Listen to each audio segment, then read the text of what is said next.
Hello, hello. Hello, good morning, good afternoon pala. Ano po ginagawa niyo dyan sa kusina ngayon?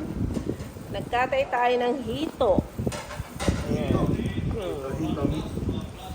Inistin ko. Ayan, siyempre, nilinis muna natin. Inalis yung lansa. So, bagong recipe po yan sa ito. Yes. Bagong recipe or gagawin niyo lang po dito? Recipe ko to. Recipe My niyo? own recipe. Alam niyo makakita po sa international cooking. You don't know that. Saan international?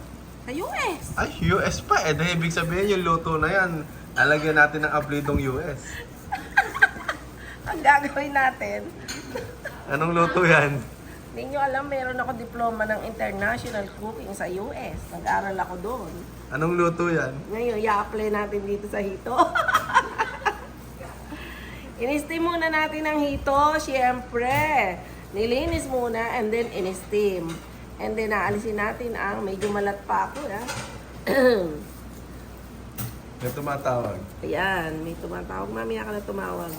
Ayan, meron tayong ginagawa dito, dinidebone.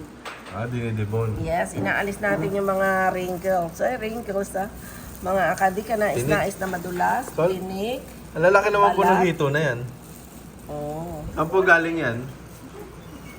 Farm for Life, Charlie Farm. Yung mga brindid.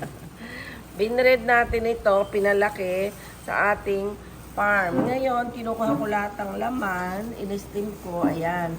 Ang plano kong gawin is Ano? Shanghai. Wow, the Shanghai.us.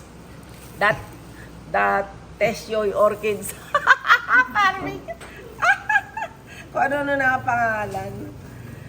Catfish ito yung kitchen Shanghai. patcham ng Tesyoy Orchids Farming na galing sa Farm for Life ni Charlie na ituan. O, di ba?